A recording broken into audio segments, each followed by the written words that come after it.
Hello guys, কেমন আছো? আশা করি খুব ভালো আছো। তো প্রথমে আমার তরফ থেকে তোমাদের সবাইকে মেরি ক্রিসমাস। আমি জানি তুমি ভিডিওটা অন্য কোনো দিন দেখবে, বাট ঠিক আছে, আজকের এই স্পেশাল ডের জন্য এটা তো বলাই যেতে পারে। তো গাইস দেখো, আমরা মোবাইল সবাই কিনি, মোবাইল অনলাইনে কিনি বা অফলাইনে কিনি। আমি ধরে নিলাম যে অনেকে অনেকে অফলাইনে কেনে।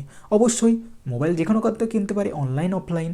কিন্তু কিছু কিছু জিনিস তোমাদের অবশ্যই জেনে থাকা দরকার, যেগুলো দোকানে ফ্রড হয় অফলাইনে। তো সেগুলো অবশ্যই তোমার কিছু ক্ষতি হয় তোমার টাকাটার, জাস্ট তোমার যাতে টাকাটা ক্ষতি না হয় এবং তুমি ঠিকঠাক ফোন নিতে পারো, তার জন্য ভিডিওটা ফুল দেখো। আশা করি তুমি অনেকটা হেল্প পাবে। বাট অবশ্যই এটা সবার জন্য বলছি না, অনেকে হয়তো জানে না, অনেকে জানে, সেটা নয়। বাট অনেকে যারা জানে না তাদের জন্য স্পেশাল এই ভিডিওটা। তো please watch the video till the end. তো মাই নেম ইজ অর্কজিৎ কন, ইউ ওয়াচিং সঞ্জের বেলা। চলো আজকের ভিডিওটা শুরু করি।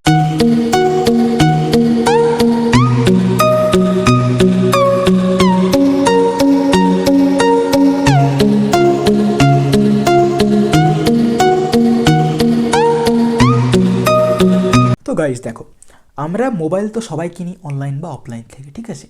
দেখো, অনলাইনে যারা কেনে তারা অবশ্যই সব কিছু দেখে কিনে কোনটা কি কেনা হয়। যেমন ইউটিউবে বলা হয় কন্টেন্ট কিং, তেমনি মোবাইল কম্পিউটারে প্রসেসর কিং। তার মানে এটা বলছি না র্যাম রম কোনো দরকারই নেই। হ্যাঁ, অবশ্যই সেগুলো ইন্টার রিলেটেড। এমন না যে একটা মোবাইল কি বলবো প্রসেসর আছে সেখানে র্যাম নেই, সেটা চলবে না, প্রত্যেকটাই চাই। আবার যদি গাড়ির ক্ষেত্রে বলা হয় ইঞ্জিনটা দরকার, কিন্তু সেই ক্ষেত্রে ফুয়েলটাও দরকার। তো প্রত্যেকটা মেশিন ইন্টার রিলেটেড এবং সবার সঙ্গে সবার দরকার। বাট এটা আমরা আজকে বলছি না। বাট আমরা আজকে যেটা বলছি সেটা হচ্ছে, দেখো, মোবাইল যারা অফলাইনে কিনে সেখানে কিছু কিছু প্রবলেম থাকে। হ্যাঁ, কিছু কিছু সুবিধাও থাকে। অনেকে অফলাইনে এই কারণে কিনে, কারণ অফলাইনে কিনলে অনেকের মতে ওয়ারেন্টি যখন থাকে সেই ওয়ারেন্টিটা তারা কাভার করতে পারে। বাট ওয়ারেন্টির মধ্যে যখন মানে কি বলবো কিছু প্রবলেম হয়, তারা দোকানে যায় এবং সেখান থেকে কি বলবো ওয়ারেন্টির মধ্যে থাকলে সেটা রিপ্লেস আর যাই হোক যেটা হয়ে যায়। কিন্তু অনেকের এইটা ধারণা আছে, কিন্তু কিছু জিনিস ধারণা। আমি একটা কথা বলছি শোনো, কোনো একটা মোবাইল বা তুমি যদি একটা মোবাইল কিনো, বা যার মোবাইল কথাই বলছি, ওয়ারেন্টি পিরিয়ড আছে। অনেক শপে কিন্তু তুমি দেখবে মোবাইল এখন তারা শপে কিনলেও তারা কিন্তু যে কাস্টমার সার্ভিস থাকে, সার্ভিস সেন্টার, সেখানে তারা নিয়ে যায় না, তোমাকেই যেতে হয়। তাহলে তুমি সেটা অনলাইনেও কিনতে পারো এবং অফলাইনে কিনতে পারো, এরপর সেটা তোমার উপর। ধরো তুমি অফলাইনে একটা মোবাইল কিনছো, সে হতে পারে, কারণ তুমি অনলাইনে ভাবো অনেক ফ্রড হয়, অনেক কিছু হয়তো তুমি তোরা জানো না যে অনলাইনে কী হয়। তুমি ওখানে মোবাইল কিনো এবং আমরা অনেকেই কিনি, অবশ্যই কোনো অসুবিধা নেই। কিন্তু দেখো, আমরা যখন দোকানে কিনি না, আমরা একটা জিনিস বাড়িতে ভেবে যাই, সেটা হয়তো অনেকেই ভেবে যাই, আমার মনে হয়তো ভেবে যাই যে আমি একটা ফোন নেবো যে ফোনটা মিড রেঞ্জের মধ্যে হবে, কারণ মিড রেঞ্জের ফোনই বেশিরভাগ সবাই নেয় এবং সেই ফোনটা মিনিমাম হতে থাকে। যে এরকম তো নয় কোনো পার্টিকুলার কাজে কোনো অনেকে ফোন নেই, বাট সেটা হয়তো কোনো গেমিংয়ে, যারা গেমার হয় হার্ডকোর, তারা হ্যাঁ অনেক র্যাম এবং ভালো প্রসেসরযুক্ত ফোন নেয় গেমিংয়ের জন্য। বাট আমি এই গেমিংয়ের কথা বলছি না, নর্মাল একটা ছেলে ফোন নেই যাতে সে টুকটাক গেমও খেলতে পারে এবং ছবিও তুলতে পারে, ভিডিও দেখতে পারে, আর কি বলবো মানে সব কিছু যেন মানে সব কিছু কাজ টুকটাক হয়ে যায়। তার জন্য এডুকেশন রিলেটেড সেগুলোও হয়ে যায়, সোশ্যাল সাইট ফেসবুক ইউটিউব সেগুলো সব হয়ে যায়, এবং গেমও খেলতে পারে, এন্টারটেনমেন্ট পারপাস যেন থাকে। বাট এই রেঞ্জগুলোর ফোনগুলো, মিড রেঞ্জের ফোনগুলো সব থেকে বেশি বিক্রি হয় অন্য রেঞ্জের থেকে। লো রেঞ্জের ফোনও অনেক বিক্রি হয়, বা বেশিরভাগ মিড রেঞ্জের ফোন সবাই বেশিরভাগ নেয় এই কারণে। তো তুমি এগুলো মাথায় ভেবে থাকো, অনলাইনে তুমি দেখো যে হ্যাঁ এখানে এটা ভালো, এই র্যাম ভালো, এর এই প্রসেসর ভালো, এর এই ক্যামেরা ভালো, এর আরও স্ক্রিন ভালো, এর ব্যাটারি ভালো। বাট তখন তুমি দোকানে যাও তখন তুমি সেগুলো পাও না। এবার কেন পাও না তার একটা আমি কারণ বলছি শোনো। কারণ দেখো, অনলাইনে যে মডেলগুলো থাকে সেগুলো অফলাইনে মডেলগুলো সবসময় অ্যাভেলেবেল থাকে না, অ্যাভেলেবেল থাকেই না। এরপর তুমি বলতে পারো ভাই আমি রেডমি বা রিয়েলমি অনলাইনে দেখেছি এবং দোকানেও সেগুলো, ভাই রেডমি রিয়েলমি এগুলো অফলাইনে তো এখন পাওয়া যায় না ভাই। ওরা ওখান থেকে কেনে, কিন্তু তুমি প্রাইসটা জাস্ট লক্ষ্য করবে। একটা ছোট্ট এক্সপিরিয়েন্স, মানে আমি প্রত্যেকটা ভিডিওতে আমি একটা জিনিস করে খুঁজে পাই যে আমার একটা একটা ছোটো ছোটো জিনিস যেগুলো দেখি জানি না কারোর সঙ্গে হয় নাকি, বাট এগুলো বলতে আমার খুব ভালো লাগে। তো একটা কথা শুনেই নাও তাহলে, ঠিক আছে? ছোট্ট যাই হোক, দেখো আমি একবার যখন এই কিছুদিন আগেই হবে তখন দেখবে রিয়েলমি নাজরো 10 এর খুব বাজার মানে এসেছিলো, ঠিক আছে? তো সেটা মূলত দাম ছিল 12,000 এরকমের কিছু। তো সেই ফোনটাই ফার্স্ট ভেবেছিলাম নেবো। এরপর আমি ওটা অনলাইনে, তখন তো অনলাইনে আমার সেল দিচ্ছিলো করোনাকালে।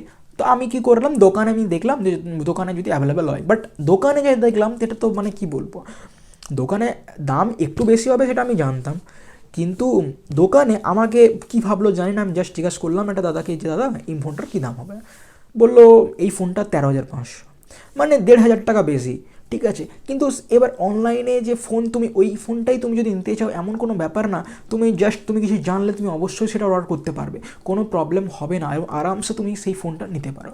কিন্তু দোকানে, যেটা আমি কথাটা বলছিলাম, যে দোকানে তুমি এক ভেবে যাও আরেক হয়ে যায়, এবং এটা কী হয় তুমি দেখবে প্রত্যেকটা দোকানে যে কোম্পানির ফোন বিক্রি করা হয়, অনেক দোকানে, বেশিরভাগ দোকানে মানে সেরকম প্রত্যেকটা কোম্পানি থেকে একজন করে সেলস বয় থাকে। সেলস বয় মানে তারা সেই ফোন কোম্পানির দেখবে একটা কার্ডমার্ক ঝরানো থাকে, ভিভো, ওপ্পো, যাই হোক কোম্পানি, তো তারা সেই ফোনগুলো সম্পর্কে বলে যে এটা এরকম, এটা এরকম, এটা ওরকম, এটা ওরকম। মানে আমি বলতে চাইছি তুমি যা ঠিক করে যাও মাইন্ড থেকে যে আমি এটা নেবো, দোকানে যাওয়ার পর তোমার ব্রেন ওয়াশ হয়ে যায়, এবং এই ব্রেন ওয়াশটা করে তারাই। কারণ তুমি যেটা জানতে যে এটা ভালো, এটা আমি নেবো, এটা আমার জন্য ভালো, বাট ওরা ওখানে সেটা না থাকার জন্য এমনভাবে তোমাকে বোঝায় যাতে তুমি সম্পূর্ণ ব্রেন ওয়াশ হয়ে যায়, এবং ব্রেন ওয়াশটা করে ওরা, বাট তুমি যেটা কিনতে চাও তখন তোমার মনে হয় হ্যাঁ ভাই এইটা আমারটা মনে অতটা ভালো হবে না, বাট এ যেটা বলছে এটা খুব ভালো হবে। সেখানে গিয়ে তোমার দেখাবে দেখো এরকম এত সুন্দর ফুল এইচডি ক্যামেরা, দারুণ কোয়ালিটি, দারুণ, এই ফোনটা মার্কেটে প্রচণ্ড হিট। এরকম করে করে অনেক সময় ভুল হয়। তাই তুমি চেষ্টা করবে অন্তত নিজে যে নলেজটা নিয়ে যাচ্ছ, যে জেনেছো যে আমার পক্ষে এই ফোনটা ভালো, আমি এই রেঞ্জের মধ্যে নেবো, তো সেটা যেমন নিজের মাথায় থাকে। ওদের কথাটা শোনো ঠিক আছে, কিন্তু নিজের কথাটা ভুলে যেও না, যেটা অনেকে ভুল করে, যে ওদের এমনভাবে বলে, ওদের বলার টেকনিকটা এমনভাবে থাকে। আর ভাই যদি কোনো দিক থাকে তাহলে তো বলার কথাই নয় ভাই, সে যা বলছে ভাই নিয়ে নাও, বাট এটা জোকসে পারছিল, সিরিয়াস কিছু হয় না, মানে জাস্ট। তো যাই হোক, এরকম হয় আর কি। যেমন তুমি ধরো একটা ফোন তুমি অনলাইনে দেখলে, ধরো আমি একটা লো রেঞ্জের বলছি জাস্ট একটা পার্থক্য বা বোঝানোর জন্য। ধরো তুমি একটা অনলাইনে তুমি দেখলে একটা 8,000 থেকে 10,000-এর ফোন, তুমি বাজেট করলে আচ্ছা 8,000 থেকে 10,000-এর ফোন আমি বাজেট। তো তুমি দোকানে গেলে তুমি যখন 8,000 বা 10,000-এর মধ্যে তুমি যে স্পেসিফিকেশানগুলো, যে র্যাম, যে প্রসেসর চেয়েছিলে, দোকানে তুমি দেখলে সেই 8,000-10,000-এর ফোনের মধ্যে যেগুলো আছে সেগুলো ওই স্পেসিফিকেশান দিচ্ছে না। মানে ওই অতটা হয়তো র্যাম দিচ্ছে না, কোনোটাই হয়তো ক্যামেরার কোনো যা পিক্সেল হয় সেটা কম আছে। কিন্তু যখন তুমি বলবে আমার এই স্পেসিফিকেশান চাই, তখন হঠাৎ করে দেখবে যে প্রাইসটা ইনক্রিজ হয়ে গেছে। মানে হ্যাঁ, ওই স্পেসিফিকেশানগুলো তুমি তখন তো পাচ্ছ ঠিক আছে, কিন্তু তুমি যে 8 থেকে 10-এর মধ্যে বাজেট রেখেছিলে, সেই বাজেটটা আবার একটু উঠে যায়, তখন সেটা 13 থেকে 15-এর মধ্যে চলে যায়। আমি এই কারণে বলছি অবশ্যই তুমি একটু দেখে কেনো অনলাইন আর অফলাইনে। কারণ দেখো, অনলাইনে আমি বলছি না অনলাইনেই সব জিনিস বেটার হয়, অনেক জিনিস থাকে অফলাইনেও বেটার হয়। এবং দেখো, তুমি যেখানে ডিল ভালো পাবে সেখানে আমার মতে নেওয়া উচিত, এটা তুমি জানো।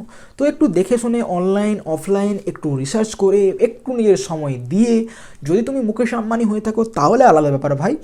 কিন্তু যদি তোমার মনে হয় যে আমি ঠিকঠাক দেখে কেনা উচিত এবং টাকাটা আমি কোথায় যাচ্ছে দেখো, তাহলে অবশ্যই একটু অনলাইন একটু অফলাইন রিসার্চ করে কোনো জিনিস কিনবে, এবং অবশ্যই নিজে যেটা ভেবেছো সেটা অবশ্যই মাথায় রাখবে।